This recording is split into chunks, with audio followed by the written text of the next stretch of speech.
Alright, people of the internet, I'm going to show you what you need to fit some scrolling or sequential indicators onto your motorbike. So I've got some bits here in front of me. You can see the old bulb, like incandescent type indicator.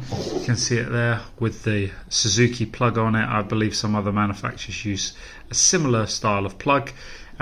So to help me out with the wiring, I've just bought some adapter cables, really cheap, so they just plug straight in at one end, and then at the other end they're ready to go with some butt terminals to connect up to your aftermarket LED indicators. So what I've got here, I've got some Koso ones, which are excellent quality, GW-01 Scrolling Indicators. They've got smoked lenses and they've got a solid metal body. Koso branding on the back, and Koso make some OE indicators for like Yamaha and Suzuki and stuff, but you can see obviously a huge difference, massively smaller. So I'll show you what they look like on the bike in a minute. LED indicator as well, so you don't have to fit any inline resistors, so you get the correct speed and timing. Some of these have adjustable timers on. For these kind of scrolling indicators you won't need an adjustable timing relay, although some people insist you need to. And then just to keep everything neat and tidy, a bit of electrical insulation tape as well, which is going to help us out. So let me show you what these are going to look like on the bike. Alright, we're at the back of the bike now. So as you can see, I've already replaced the OE ones with some nice LED indicators, which I think really suit the front of this bike and are a great shape for it, and a lot more streamlined than the original ones. But unfortunately they stick out a little bit too far on these edges, and so occasionally I keep catching them with my boot and getting things in and out and on the bag. So we're going to switch over to something a lot more compact. You can see the size difference there. So we're going to go for something a lot smaller, just as bright. These are really bright, these Koso ones. I think they say they're 4 watts each, which is decent brightness, and going to be a lot more streamlined, so it's going to sit right in nice and tight and hopefully not stick out and get kicked around. So that's what we're going to go for, and obviously we're upgrading to the sequential ones as well. Alright, your first step is get your seats off, and you probably need to locate where your wiring's going. For me, with my Tailtidy on there, I need to just loosen off these 4 bolts, which will just give me enough clearance so I can feed this wiring in and out for the indicators, and then it's fed down the right hand side. This is where we're going to change the indicator. This indicator relay here, you see, that's the one that you need to swap out for an LED one, and then down here is where the plugs are. So there's 2 for indicators and there's 1 for the rear light. So the 2 black ones for indicators and the 1 for the license plate lamp. So that's what we're going to do now. We're going to loosen off these 4 bolts so we've got access to the wiring. And once you've fished out the wiring like this, come through the cable through the Tailtidy, then you want to be undoing the nut so that you can remove this. In this case it's a 14mm nut. If you're pulling off the original ones, they had a little 8mm nut, little small one, and you can see my Tailtidy is probably similar to something you've got. It's got 2 holes to accept the original style or for aftermarket, so you can undo that nut just under there, pull this one free, and then we are ready to get the new one in, which comes with a washer and a 13mm nut, so it will go in direct replacement.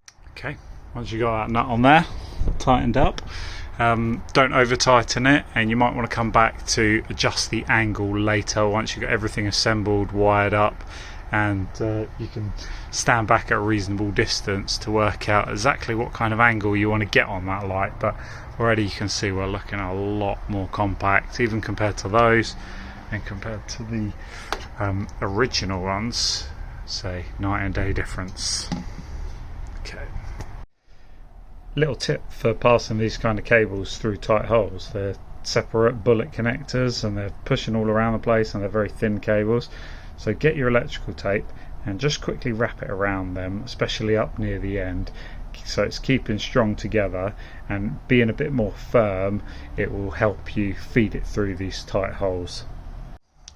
So when you've got your cable through that small little opening, you bring it through the channel, through that cable tie. It's time to connect up the adapter cable now to get it into your motorbike harness. So you want to make sure that you've got this connected the right way around for the correct polarity. Most of these LED indicator relays will have a polarity protection anyway, so if you do manage to hook it up the wrong way, you shouldn't be able to short anything out. It just won't flash, and then you'll have to disconnect it and reconnect it the other way around. What I did was I connected the indicator up, the red to the positive on the battery and the black to the negative on the battery, which confirmed that that was positive and negative, red for positive, black for negative. The adapter cables, one has got that white line on it. The white line I would have assumed would have been positive, but what I did was connected this into the bike, turn the indicator on, just the adapter cable without connecting the indicator, connected my multimeter onto the end, and found that actually it was the reverse way to what I'd assumed was correct. So once you've got that on there, it's time for some electrical tape, and just to make sure that you can try and prevent as much water going into that as possible, because your underseat area is not waterproof. Holes everywhere for the wheel to be flicking stuff up, but also just so there's no way of this coming loose as well. So the insulation tape is acting as protection in two ways on there. It stops any snagging, any ripping of the cable, as well as a little bit of waterproofing as well. Okay, I've eased it through, past the next cable tie, all insulated, plenty of electrical tape around that, plugged it back into the harness. Let's give it a go, shall we? If I can remember what I've done with my keys. Here we go. And we're going to see if this was a good decision, or if I should have just not bothered at all. Let's put on the hazards so we've got a comparison left and right. Wow, okay, what do we think? Those new Koso ones are very bright and great sequential flash on them as well. So these BSK ones were a big step up from the original ones in brightness and visibility, and the Koso ones, I don't know how well this is going to come out on the camera and on the video, but they're a step up again from it. They really are bright. I can't remember the exact wattage, but I know that the Koso ones I think are 4 watts each, and a lot of the cheaper LED ones, even some of the Oxford ones, they're only 1 watt. They're only a quarter of the power of what this Koso one's giving out. So looks good. Let's repeat on the other side and wrap it up.